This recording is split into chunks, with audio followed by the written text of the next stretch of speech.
This video is sponsored by BuyMote e-shopping app. அனைவருக்கும் ஆரூர் புகழேந்தியின் அன்பு வணக்கங்கள். நாம் நம்மளுடைய யூடியூப் சேனலில் தொடர்ந்து நிறைய கதைகளையும் உண்மை சம்பவங்களையும் பார்த்துட்ருக்குறோம். இன்றைக்கி வித்தியாசமாக முகநூலில் எழுதப்பட்டிருந்த ஒரு கவிதையை தான் பார்க்குறோம். இந்த கவிதை அப்பா மகளுக்கான கவிதையாக இருக்குது.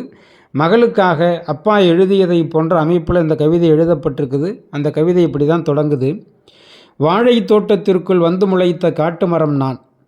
எல்லா மரங்களும் ஏதாவது ஒரு கனி கொடுக்க எதுக்கும் உதவாத முள்ளு மரம் நான். தாயும் நல்லவள், தகப்பனும் நல்லவன், தரிகட்டு போனதென்னவோ நான் தான். படிப்பு வரவில்லை, படித்தாலும் ஏறவில்லை. இங்கிலீஷ் டீச்சரை கேலி செய்ய 2 மைல் நடந்து பள்ளிக்கு போவேன். 10 வயதில் திருட்டு, 12இல் பீடி, 13இல் சாராயம், 18இல் அடிதடி, 20க்குள் எத்தனையோ கெட்ட பழக்கங்கள். 8வது ஃபெயிலுக்கு ஹெட்மாஸ்டர் வேலையா கிடைக்கும்? மண்லாரி ஓட்டினால் லோடுக்கு 100 தருவார்கள். வாங்கும் பணத்துக்கு குடியும் கூத்துமென எவன் சொல்லியும் திருந்தாமல் எச்சி பிழைப்பு பிழைக்க கைமீறி போனதென்று கால்கட்டுக்கு ஏற்பாடு செய்தனர்.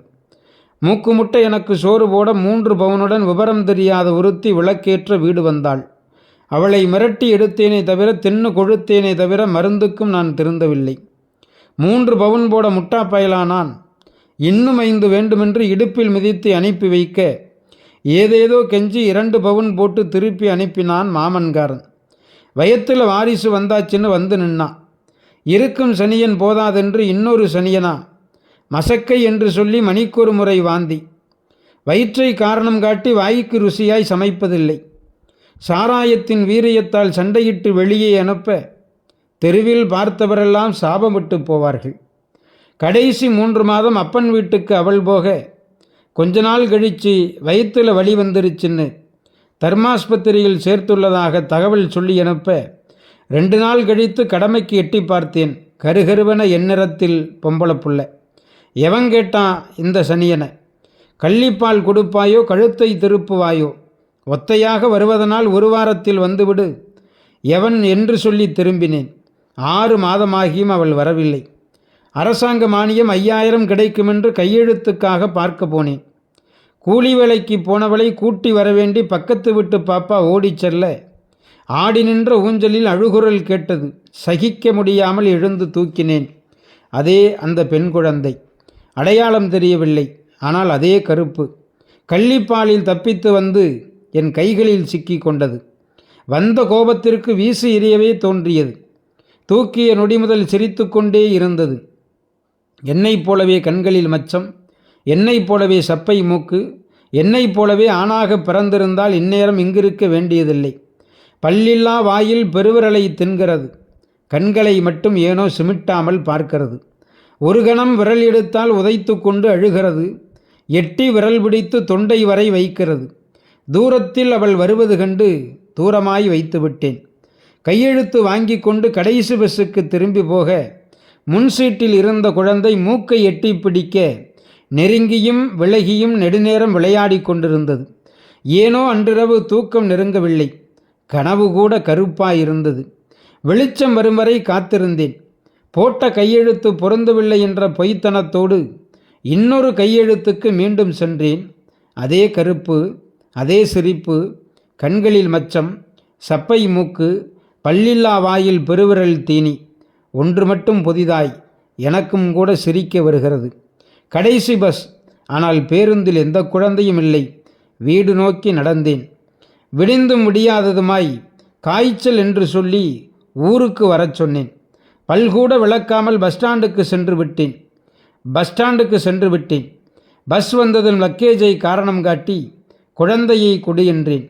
பல்லில்லா வாயில் பெருவிரல். இந்த முறை பெருவிரலை தாண்டி ஈரம் எங்கோ சென்று கொண்டிருந்தது. தினமும் என் மீது படுத்துக்கொண்டு பொக்கை வாயில் கடிப்பாள். அழுக்கிலிருந்து அவளை காப்பாற்ற நாளுக்கு 4-5 முறை குளிப்பேன். பான்பராக் வாசனைக்கு மூக்கை சொறிவாள். விட்டுவிட்டேன். சிகரெட்டு ஒரு முறை சுட்டுவிட்டது. விட்டுவிட்டேன். சாராய வாசனைக்கு வாந்தி எடுத்தால் விட்டுவிட்டேன். 1 வயதானது. உறவுகளெல்லாம் கூடி நின்று அத்தை சொல்லு, மாமா சொல்லு, பாட்டி சொல்லு, அம்மா சொல்லு என்று சொல்லி கொடுத்து கொண்டிருந்தார்கள்.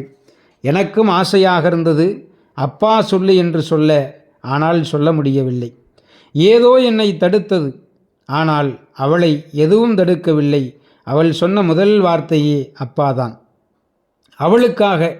அவளுக்காக எல்லாவற்றையும் விட்ட எனக்கு அப்பா என்ற அந்த வார்த்தைக்காக உயிரை கூட விடலாம் என்று தோன்றியது. அவள் வாயிலிருந்து வந்த அந்த வார்த்தைக்காக மீண்டும் பிறந்தேன். இந்த சாக்கடையை அன்பாலே கழுவினாள். அம்மா சொல்லி திருந்தவில்லை, அப்பா சொல்லி திருந்தவில்லை, ஆசான் சொல்லி திருந்தவில்லை, நண்பர்கள் சொல்லி திருந்தவில்லை, நாடு சொல்லியும் திருந்தவில்லை. முழுசாய் 3 வார்த்தை பேச வராத என் தேவதை முகத்தை பார்த்து திருந்துவிட்டேன். வளர்ந்தால் நானும் மனிதனாக வளர்ந்தேன். படித்தால் என்னையும் படிப்பித்தால். திருமணம் செய்து வைத்தேன். 2 குழந்தைகளுக்கு தாயானால்.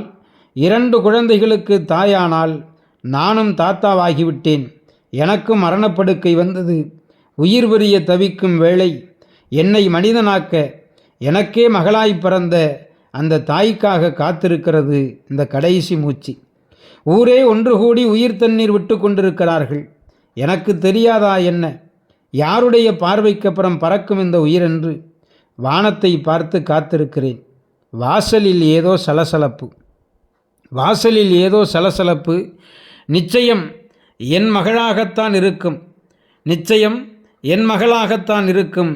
என் பெருவிரலை யாரோ தொடுகிறார்கள். அது அவள்தான்.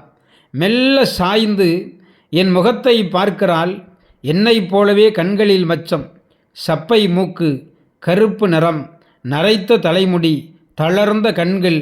என் கைகளை முகத்தில் புதைத்து கொண்டு அப்பா அப்பா என்று குமரி குமரி அழுகிறாள். அவள் எச்சில் என் பெருவிரலிட உடல் முழுவதும் ஈரம் பரவ ஒவ்வொரு புலனும் துடித்து அடங்குகிறது என் மூச்சு. தாயிடம் தப்பி வந்த மண்ணும் கல்லும் கூட மகளின் கைப்பட்டால் காந்தச் சிலையாகும். நன்றி, வணக்கம்.